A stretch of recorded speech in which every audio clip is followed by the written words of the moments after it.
Të nderuar shikues, përshëndetje. Grupet e fuqishme të lobit sionist kanë metastazuar politikën europiane dhe ata amerikane dekada më parë, ndërsa sot po e shfrytëzojnë diplomacinë dhe armët e tyre për të arritur qëllimet dhe projeksione strategjike në lindjen e mesme. AIPAC-u është organizata më e fuqishme sioniste në Shtetet e Bashkuara, madje aq e fuqishme sa, sipas ekspertëve, kontrollon tërësisht kursin politik të vet SBA-s, ndërsa në Europë funksionon me organizata të ngjashme por që veprojnë heshtur.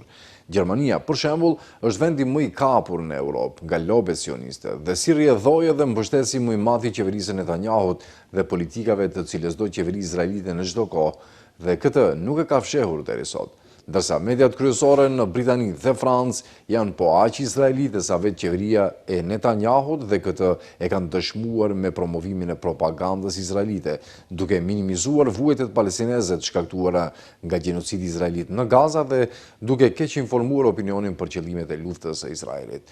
Situatë ngjashme kemi edhe në për shumë vende tjera të Europës, e të mos flasim për raportimet e mediave amerikane.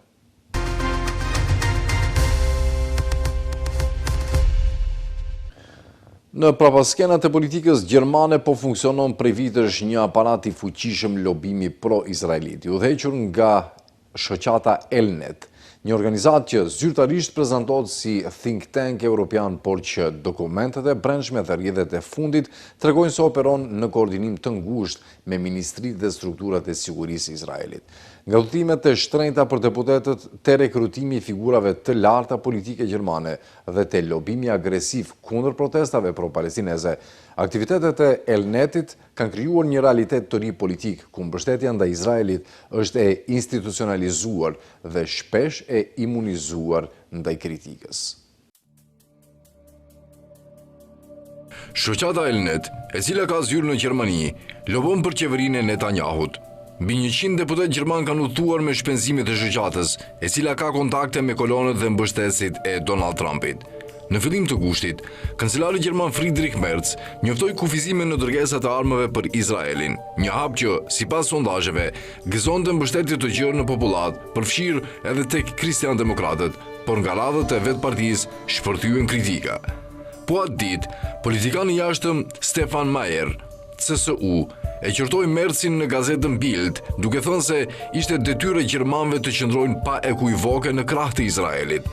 Edhe më i drejt për drejt ishte Carsten Müller, CDU, kryetari i komisionit juridik. Ai në X dënoi vendimin tepër të gabuar të qeverisë federale me ashpërsinë më të madhe.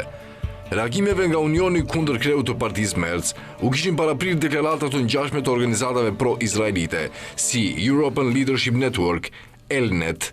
Kryetari i saj e quajti kufizimin tani më të hequr të dërgesave një dështim ndaj vendit partner, nga i cili Gjermania vetë furnizot rregullisht me pajisje ushtarake dhe shpërndau po atë ditë postimin e Carsten Müllerit.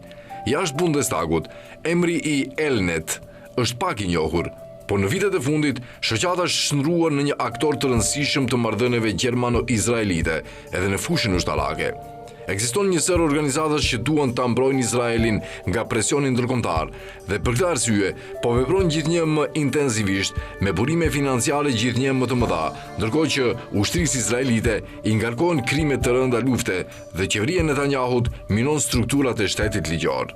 Në këtë panoramë hyn edhe shoqata Elnet. Organizata ka zyra në Bruksel, Paris, Londër, Rom, Varshavë dhe Berlin, si edhe në Tel Aviv dhe New York. Para politikanëve izraelit, Elnet e përshkruan veten si homologun europian të AIPAC-ut, lobit izraelit më të fuqishëm në Shtetet e Bashkuara të Amerikës. Në mesin e vitit 2025, zyra gjermane e Elnet listonte 13 të punësuar. Sipas regjistrit të lobimit, Elnet shpenzoi mbi 1 milion euro vitin e kaluar për përfaqësimin e interesave në Bundestag. Ashtu si shumë grupe të tjera lobimi, Elnet dërgon dokumente pozicionesh, fton në mëngjese parlamentare dhe mban kontakte të ngushta me deputet dhe stafet e tyre. Një rrjet kaq i gjerë me vendimmarrës kaq të rëndësishëm nuk shihet çdo ditë, thot Timo Lange nga Lobby Control. Veçanërisht bie në sy roli i Elnetit në organizimin e udhëtimeve për zyrtarë gjerman në Izrael, ku në program janë takimet e drejtë për drejta me përfaqësues të politikës, ushtrisë dhe industrisë. Imazhi i Izraelit që përcillet gjatë këtyre udhëtimeve është larg kritikës. Edhe politikanët e Unionit, që kundërshtuan ashpër ndalimin e dërgesave të armëve, kishin marrë pjesë në këto udhëtime. Carsten Müller udhëtoi me Elnetin në vitin 2019, 2022 dhe 2024. Stefan Meyer në vitin 2024. Meyer madje ka folur 2 herë në konferenca të organizuara nga Elnet. Pyetjes se sa politikanë marrin pjesë në udhëtime dhe kush i financon, Elnet nuk i përgjigjet. Sipas një lumtimi nga Abegor Neten Watch, vetëm në mandatin e fundit 51 deputet kanë deklaruar se kanë udhëtuar në Izrael me shpenzimet e Elnetit. Sipas lumtimeve të gazetës TASS, numri është edhe më i lartë, që nga viti 2017, të paktën 96 deputet federal, 14 deputet të landeve dhe 4 eurodeputet gjerman kanë udhëtuar në Izrael me Elnetin. Asnjë organizat tjetër nuk ka organizuar kaq shumë udhëtime për politikanët gjerman në këtë periudhë. Në mesin e të ftuarve ka përfaqësues të gjitha fraksioneve, përveç AFD-s, SPD-s dhe CDU-s, janë më të përfaqësuarat numerikisht. Në udhëtime janë marrë edhe kryetar bashkish, ekspert ushtarak dhe gazetar. 10 politikanë të tjerë gjerman, përfshirë ministra e sekretar shteti, kanë marrë pjesë në aktivitetet e Elnetit. Koordinatori federal kundër antisemitizmit, Felix Klein, udhëtoi me Elnetin në takimin vjetor të AIPAC-ut në Washington. Në Këshillin e Elnetit bëjnë pjesë ministri aktuale e arsimit, Karim Prien, dhe ish ministre e drejtësisë, Brigitte Zypries. Një rrjet i tillë me vendimmarrës të nivelit të lartë nuk shihet shpesh, thot Timo Lange nga Lobby Control për TASS. Në faqen e saj, Elnet nuk përdor fjalën lobim. Përkundrazi, paraqitet si think tank dhe organizate europiane e pavarur dhe si mbështetëse e dialogut dhe mirëkuptimit edhe në konfliktin Izrael-Palestinë. Politikanë me cilët ka folur TASS thonë se kanë udhëtuar me Elnetin duke besuar në këtë imazh. Por kur sheh aktivitetet e saj në Izrael, vëren një devijim të madh. Atje punonjës të lartë e Elnetit janë të lidhur ngushtë me lëvizjen e kolonëve dhe me qeverinë e Netanyahut, dhe aktivitetet jashtë Izraelit financohen pjesërisht nga kjo qeveri. Vitin e kaluar, shefi i zyrës së Tel Avivit u tha politikanëve izraelit se Elneti punon në koordinim dhe bashkëpunim të plot me Ministrinë e Jashtme, Këshillin e Sigurisë Kombëtare dhe Knesetin. Për këtë hulumtim të përbashkët me gazetar nga Franca, Izraeli dhe SHBA-ja, TASS analizoi dokumente jo publike, emailë të rrjedhura dhe zhvilloi biseda me ish-punonjës të Elnetit dhe deputet. Shumica e tyre kërkuan të mbeten anonim, ndërsa disa e quajnë veprimtarinë e Elnetit thjesht lobizëm shumë profesional, të tjerë shohin si mashtrim. Themelimi i organizatës në 2007 dhe drejtimi i saj politik lidhen ngushtë me Ranan Elias, me origjinë nga Beit Horon në bregun perëndimor të pushtuar, një ndër pikat e hershme të lëvizjes së kolonëve. Ai kishte punuar më parë për AIPAC-un dhe për zyrën e kryeministit izraelit. Partneri i tij financiar ishte biznesmeni Larry Hochberg nga Chicago, ish kryetar i Friends of the IDF. Së bashku dëshironin të krijonin një organizat lobimi që vepronte fshehtas. Nëse grupet që vepronin në Europë do të merrnin qoftë edhe 10% të buxhetit që ka lobizmi izraelit në SHBA, ne do të mund ta ndryshonim botën, deklaronte Elias në vitin 2008. Që atëherë, shumica e financimit për Elnetin vjen nga SHBA-ja. Ndër mbështetësit ka figura pro-Trump, përfshirë miliarderin e ndjer Bernie Marcus. Në një faqe të drejtuar nga vetë Elias, ai përshkruan ndikimin e jashtëzakonshëm që Elnet ka ushtruar. Si kryetar i Elnetit, ai pretendon se ka rekrutuar figura të shumta drejtuese nga kampet politike qendrore në Gjermani dhe se ka ndihmuar që Gjermania të ndërmarrë një politikë të vendosur kundër lëvizjes së bojkotit ndaj Izraelit. Që prej vitit 2014, Elnet ka një zyrë në lagjen qeveritare të Berlinit. Ndër themeluesit e degës gjermane ishin ish-ministri i mbrojtjes Karl Theodor zu Guttenberg dhe partneri i tij Ulf Gartzke, që prej 2019-s organizatën e drejton politikani i CDU-s Carsten Ovens, shumë i lidhur me qarqet politike. Ovens deri në 2020 ishte antar i parlamentit të Hamburgut.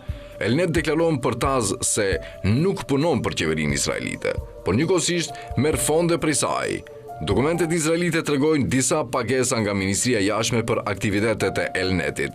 Shpenzimet e udhëtimeve shpesh kalonin 5.000 euro për deputet. Pas udhëtimeve, pjesëmarrës të shumtë janë angazhuar fuqimisht për marrëdhëniet gjermano-izraelite, për thellimin e bashkëpunimit ekonomik dhe për masa kundër protestave pro-palestineze. Lobi izraelit në Shtetet e Bashkuara është të shndruar në mekanizmin më të fuqishëm të ndikimit të huaj në politikën amerikane, duke formësuar vendimmarrjen e Washingtonit në nivele që shpesh tejkalojnë edhe interesat strategjike të vetë SBA-s. I ndërtuar mbi afërsi kulturore, mbështetje nga grupimet sioniste të krishterë, lidhje të thella ekonomike dhe një aparat të gjerë organizatash si AIPAC, ADL dhe UNEP, ky rrjet ka krijuar një ambient politik ku kritika ndaj Izraelit stigmatizohet menjëherë si antisemitizëm, ndërsa politikanët që tentojnë të ruajnë neutralitet ndëshkohen politikisht. Përmes presionit të koordinuar, financimeve masive dhe depërtimit në institucionet mediatike, akademike dhe ligjvënëse, lobi izraelit arrin të kthejë orientimin pro-izraelit në normë të patundshme të politikës së jashtme amerikane. Lobi izraelit në Shtetet e Bashkuara të Amerikës është një prej lobeve të huaja më me ndikim dhe lobi i cili ka efektin më të fuqishëm politik. Duke patur parasysh rezultatet, lobi izraelit është më i fuqishëm jo vetëm në Amerikë, por edhe në mbar botën. Asnjë lobi tjetër politik nuk ka arritur të ketë ndikim në një shkallë të madhe në politikën e disa shteteve, sikurse ka arritur ta bëjë lobi izraelit në rastin e Shteteve të Bashkuara. Sipas politologëve John Mearsheimer dhe Stephen Walt, lobi izraelit personifikon koalicionin e dobët të individëve dhe organizatave që punojnë aktivisht në formësimin e politikës së jashtme të SBA-s në drejtimin pro-izraelit. Ka shumë rrethana shoqërore dhe kulturologjike që favorizojnë zhvillimin dhe ndikimin e madh të lobit izraelit në SBA. Shumë amerikan ndjejnë një afërsi kulturore dhe fetare me Izraelin, për shkak të traditës judeo-kristiane. Studimet kanë treguar se amerikanët më shpesh ndjehen të afërt me hebrejt sesa me grupimet e tjera fetare, si puna e muslimanëve apo hinduve. Kjo situatë është pasojë e ndikimit të madh të hebrejve në Amerikë. Marrëdhëniet e fuqishme ekonomike mes Shteteve të Bashkuara dhe Izraelit, përfshirë projekte tregtare, teknologjike dhe ushtarake, kanë krijuar interesa të shumta të ndërsjellta që ndikojnë akoma më shumë në mbështetjen politike. Mbështetja e fuqishme për Izraelin nga ana e grupimeve të krishterë sioniste, mbi bazën e besimeve religjioze mbi rëndësinë e Izraelit, ka ndikuar në mënyrë shtesë në forcimin e lobit izraelit. Sipas vlerësimeve, në SBA gjenden 51 organizata pro-izraelite. Komiteti Amerikano-Izraelit për çështjet publike, AIPAC, shquhet si subjekti lobues më i madh në Amerikë, i cili mbështet pa ndërprerje politikën izraelite. AIPAC ka një ndikim kaq me rëndësi sa që ish-drejtuesi i tij, Steve Rosen, njëherë ka deklaruar se do të ishte vetvrasje politike për një politikan amerikan nëse zgjedh të përdorë retorik anti-izraelite. Rosen ka deklaruar se brenda një dite mund të diskreditojë cilin do kandidat për president që mund të mbështesë ndonjë qëndrim anti-izraelit. Për këtë nuk çudit fakti se kandidatët amerikanë për president dhe presidentët në funksion kanë zakon të vizitojnë Izraelin dhe të qëndrojnë para murit të lotëve, ndërsa gazetarët kurioz i ndjekin me vëmendje. Këtë e kanë bërë George Bush, Barack Obama, Donald Trump dhe Joe Biden. AIPAC-u është akuzuar disa herë si organizatë e lidhur fort me partinë Likud në Izrael dhe me partinë Republikane Amerikane. Disa shkojnë aq larg sa që akuzojnë këtë organizëm si një organizatë spionazhi izraelite. Përveç saj, shquhen edhe organizatat e tjera lobiste si Lidhja Antifamatore, ADL, Instituti i Washingtonit për politikën në lindjen e mesme, UNEP, Kongresi Hebrej Amerikan, Forumi Politik Izraelit, Komiteti Hebre, Krishterët e Bashkuar për Izraelin, CUFI, Organizata Sioniste e Amerikës, ZOA, Forumi për Mbrojtje të Demokracisë, FDD dhe të tjera. Të gjithë këto organizata përbëjnë bërthamën e mbështetjes për Izraelin në SBA. Antarët e tyre gjatë tërë vitit kanë ndikim të madh te antarët e Kongresit Amerikan, qeverisë amerikane dhe opinioni publik amerikan në tërësi. Përveç organizatave, ekzistojnë edhe individ që punojnë aktivisht për atë që politika e jashtme amerikane të ecë në drejtimin pro-izraelit dhe ata janë pjesë e lobeve. Lobi izraelit në SBA përfshin individ të njohur në pozita kyçe në sektorin publik dhe jo publik që bëjnë presion ndaj qeverisë amerikane që të pranohen qëndrimet pro-izraelite dhe pro-sioniste. Ndër individet të cilët gjithmonë dhe në çdo rast mbrojnë politikën e shtetit të Izraelit, politologët Mearsheimer dhe Walt numërojnë edhe gazetarin e ndjerë të The Washington Post, Charles Krauthammer dhe profesorin e ndjerë të historisë në Universitetin e Princetownit, Bernard Lewis. Nuk është se të gjithë lobistët kanë qëndrime të njëjta. Disa prej tyre, si puna e sionistëve të krishterë, mendojnë se Izraeli duhet të mbajë të gjithë territoret e pushtuara palestineze. Sionizmi i krishterë bazohet në teologjinë e dispensionalizmit, qëndrim për interpretimin e Biblës sipas asaj që është shfaqur në Angli në shekullin e 19. Sipas këtij interpretimi të Biblës, ardhja e dytë e Jezu Krishtit do të ndodhë pas kthimit të popullit izraelit në Palestinë. Pastori i ndjerë Ed McCarter ka deklaruar se çdo kokërisë rëre mes detit të vdekur, lumit Jordan dhe detit Mesde u përket hebrejve. Kjo përfshin edhe pregun perëndimor dhe Gazën. Të tjerë mbështesin madje dhe zgjidhen me dy shtete që mund të arrihen në bisedimet dhe nganjëherë edhe kritikojnë Izraelin. Megjithatë, të gjithë ata mbështesin qëndrimet izraelite. Synimi kryesor i lobit izraelit është ndikimi në pushtetin ekzekutiv, qeverinë federale amerikane, në mënyrë që të bëhet një politikë jashtme pro-izraelite. Lobi izraelit në SBA është kaq i rëndësishëm dhe ndikues saqë ndikon formimin e politikës së jashtme në drejtime që mund të mos jenë në interesin strategjik të Shteteve të Bashkuara. Domethënë, nganjëherë orienton politikën e jashtme amerikane në drejtimin që shkon kundër interesave amerikane. Synimi i dytë, po ashtu me rëndësi, është krijimi në opinionin publik amerikan i një ambienti në cilin mbizotrojnë qëndrimet pro-izraelite, njëkohësisht edhe anti-palestineze dhe anti-iraniane. Nëse në opinionin publik mbizotrojnë qëndrime pro-izraelite, ekziston probabilitet i madh që qeveria amerikane t'i shndrojë ata në politikë pro-izraelite. Një anketim ka treguar se 73% amerikanëve duan që qeveria e tyre të jetë neutrale në politikën e jashtme, por kjo nuk e ka penguar atë në miratimin e politikës pro-izraelite. Edhe në diskursin publik është i njëjti rast. Analizat kanë treguar se në mesatare ka 61 gazetar pro-izraelit për 5 syresh pro-palestinez në mediat opinionbërëse amerikane. Kjo nuk të çudit, sepse lobi pro-izraelit diskrediton çdo kritik legjitime ndaj politikës izraelite, duke luajtur shpesh me kartën e antisemitizmit. Pothuajse çdo person me ndikim, për shembull senator, profesor apo analist politik, që kundërshton idetë e imponuara të sionistëve, akuzohet për antisemitizëm. Lëvizja sioniste ishte aktive në SBA që para krijimit të shtetit të Izraelit në vitin 1948.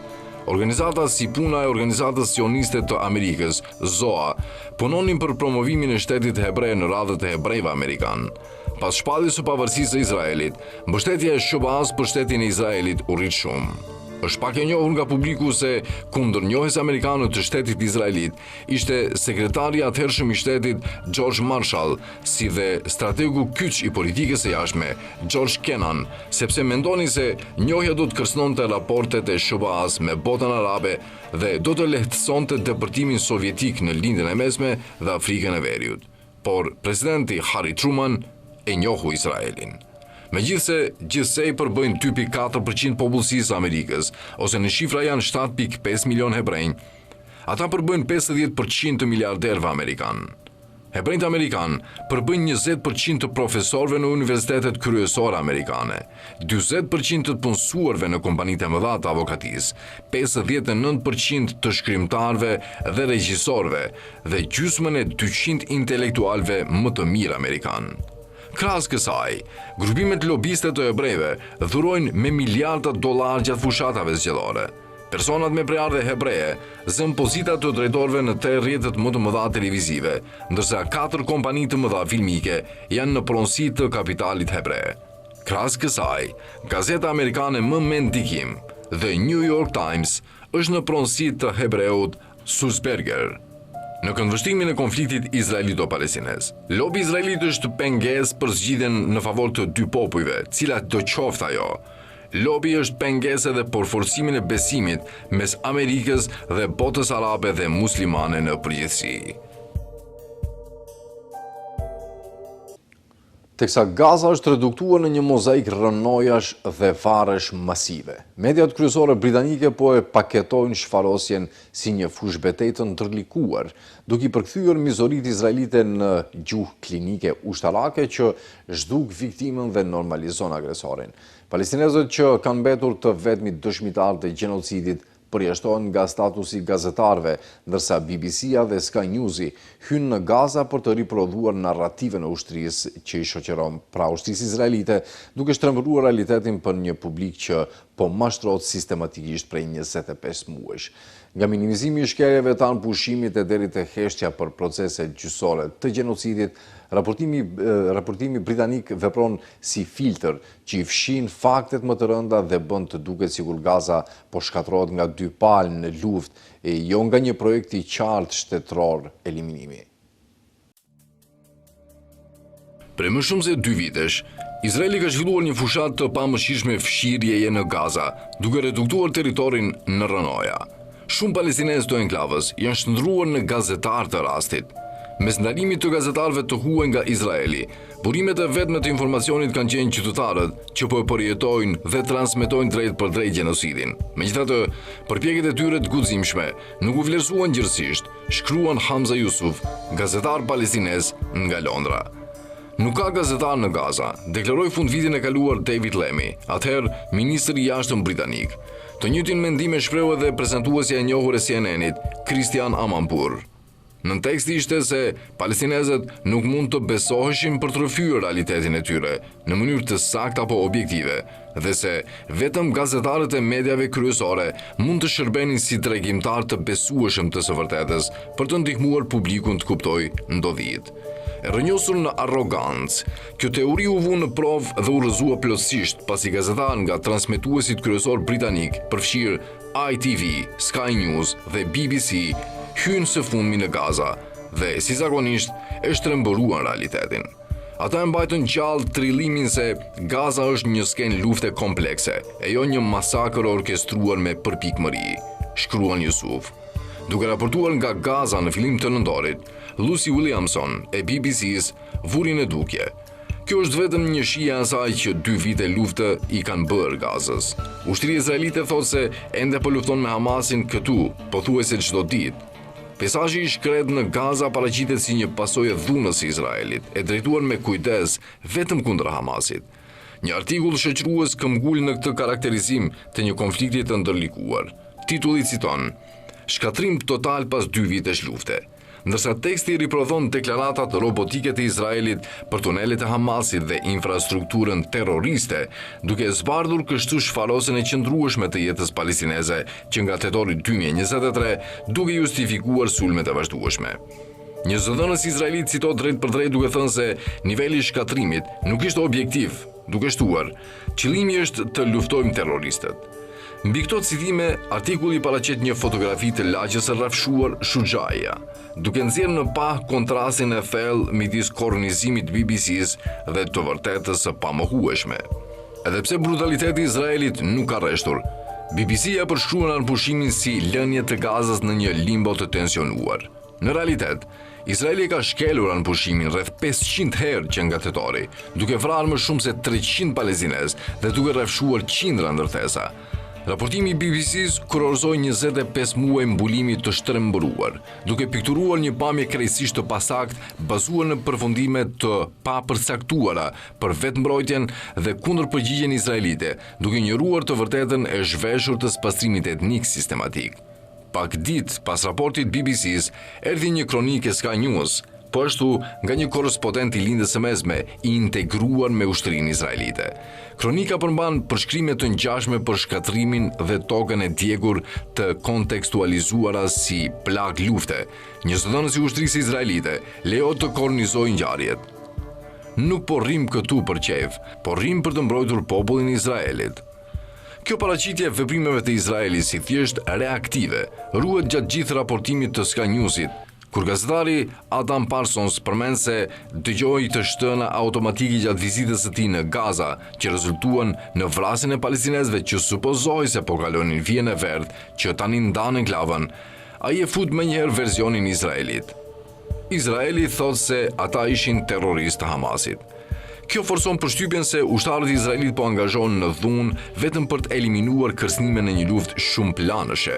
Për sa kohë që Hamasi ka ende armë, është shumë e vështirë të imagjinohet që Izraeli të tërhiqet nga kjo tokë e mallkuar, thot Parsons. Vazhdimi i okupimit të Izraelit të Gazës është i paligjshëm sipas të drejtës ndërkombëtare, por mediat kryesore janë tepër të etura për ta ripaketuar atë si një strategji ushtarake të diktuar nga domosdoshmëria. Problemi nuk kufizohet vetëm te kolonizimi holluar dhe mashtrues i masakrës së Gazës. Është gjithashtu ajo që lihet jashtë. Asnjë përmendje se Izraeli është në gjyq për gjenocid në gjykatën ndërkombëtare të drejtësisë, apo se gjykata ndërkombëtare penale ka lëshuar urdhër arreste për krime kundër njerëzimit ndaj kryeministrit Benjamin Netanyahu dhe ish-ministrit të mbrojtjes Yoav Gallant. Të panumërta informacione që mund të përdoren për të kundërshtuar narrativat izraelite ose për të vënë në fokus atë që tregon vetë kamera, mbeten çuditshëm të papërmendura. Mund të argumentohet se kur gazetarët janë të integruar me ushtrinë izraelite, raportimi i tyre shtypet natyrshëm, por BBC-a dhe Sky News e theksuan vazhdimisht se ata mbanin kontroll editorial. Një gazetar i ITV News hyri gjithashtu së fundmi në Gaza dhe prodhoi ndoshta mbulimin më të drejtë për drejtë. John Irvin thot qartë: "Kam qenë si në Mosul ashtu edhe në Raqqa kur ISIS-i po shkatërrohej. Por niveli i rrafshimit këtu i lë në hije të dy ato vende të bombarduara." A gjithashtu e përmend qartë edhe saktësisht territorin që Izraeli kontrollon brenda vijës së verdh si të okupuar. Por raportimi ende përmban zhargon ushtarak, duke përdorur terma si luftuar për dhe luftime, duke përforcuar perceptimin e dy palëve në luftë. Në vend të kësaj, ashtu si Sky News dhe BBC, mizoria e pathënë u la të kornizohej si mbetje të një fushate të ndërlikuar ushtarake, e jo si politike qëllimshme shtetërore. Mediat kryesore në Mbretërinë e Bashkuar kanë treguar vazhdimisht historinë e gabuar për Gazën. Ato kanë fshehur, zbutur dhe synuar të pengojnë publikun të lidh pikat. Por ajo që shohim sot nga brenda Gazës mund të jetë mëkati më i rënd deri tani, duke lejuar kryerësve të gjenocidit të tregojnë historinë, megjithse këta reporter po e shohin realitetin me sytë e tyre, shkruan gazetari Hamza Yusuf. Pavarësisht një toni pak më kritik në momentet caktuara, burimi mediatik francez i Gazës mbeti i lidhur fort pas vijës zyrtare të Izraelit, duke riprodhuar deklaratat e Netanyahu dhe ushtrisë si burim të vetëm informacioni, me një përzgjedhje sistematike të zërave pro Netanyahu dhe marginalizimin e çfarëdo perspektive palestineze.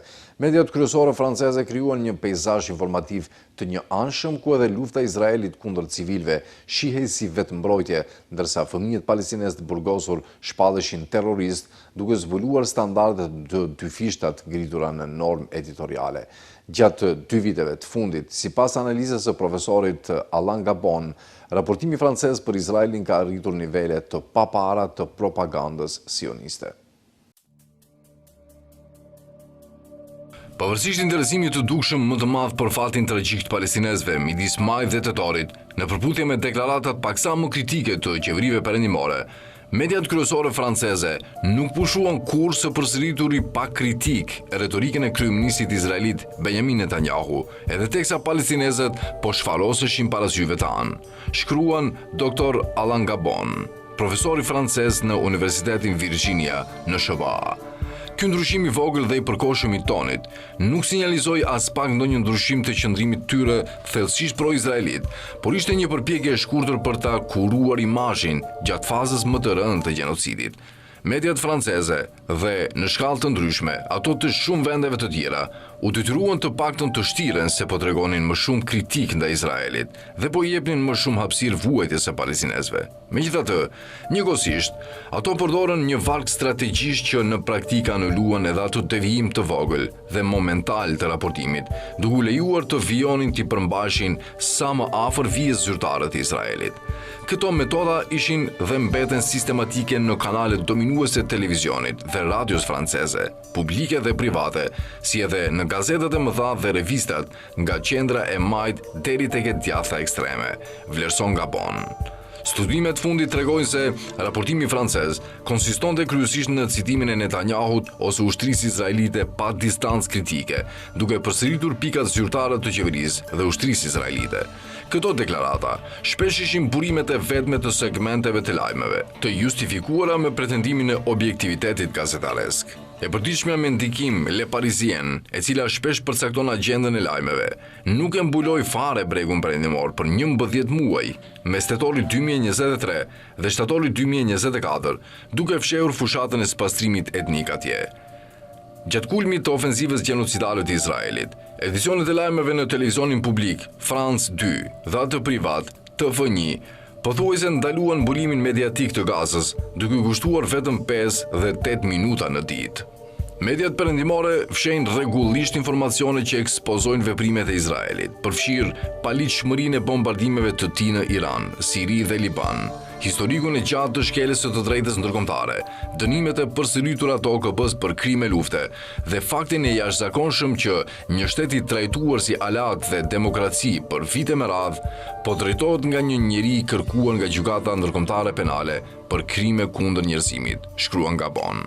Gjatë 2 viteve të fundit, një gjenocid u quhet thjesht luftë kundër Hamasit, ose një tjetër epizod i të ashtu quajturit konflikti izraelito-palestinez. Fjalë si kolonizim, kolonializëm, apartheid, supremaci hebreje, masakra apo edhe territoret e pushtuara mungojnë pothuajse krejtësisht. Spastrimi etnik bëhet zhvendosje popullsisë. Kolonizimi bëhet evakuim strategjik dhe metodik, ose zgjerim ofensiv, objektivat civile, shkolla dhe spitale quhen pozicione armike. Një etnoshtet racist, kolonial dhe supremacist fetar përshkruhet si demokraci dhe pjesë e perëndimit, shkruan profesori francez Gabon. Nga 7 tetori 2023 këtej, mediat franceze dhe perëndimore e përqafuan tërësisht alibin e Izraelit, duke përshkruar këto 2 vite si vetmbrojtje. Ndërkohë, Izraeli nuk etiketohet kurrë si shtet terrorist, edhe pse është më vdekjeprursi në botë dhe një mbështetës aktiv i terrorizmit, vlerëson Gabon dhe shton se termat terrorist, terrorizëm, masakër dhe vrasje përdoren ekskluzivisht për armiqtë e tij. Organizatat franceze të mbikëqyrjes së medias kanë dokumentuar kornizimin thellësisht pro-izraelit në të gjitha mediat kryesore. Zërat pro Netanyahut dominuan kohën në ekran dhe vëmendjen mediatike, ndërsa të paktët zëra pro-palestinez ishin të marginalizuar, të etiketuar si pro-Hamas, të ndërprer vazhdimisht dhe të vendosur me disa të ftuarve pro-izraelit dhe moderatorëve neutral. Standardet e dyfishta ishin të dukshme edhe në mbulimin e viktimave dhe lirimin e pengjeve. France 24 i kushtoi 3 minuta e gjysmë lirimit të 20 izraelitëve, por vetëm 1 minutë lirimit të 90 palestinezëve. Toni ishte festues për izraelitët, por i ftohtë për palestinezët. Palestinezët përshkruan si të burgosur, jo pengje, me theks të vazhdueshëm tek terrorizmi pretenduar. Disa komentatorë madje i quajtën të gjithë pengjet palestineze të gjithë terrorist, duke injoruar faktin që shumë prej tyre ishin fëmijë të abuzuar në burgjet izraelite.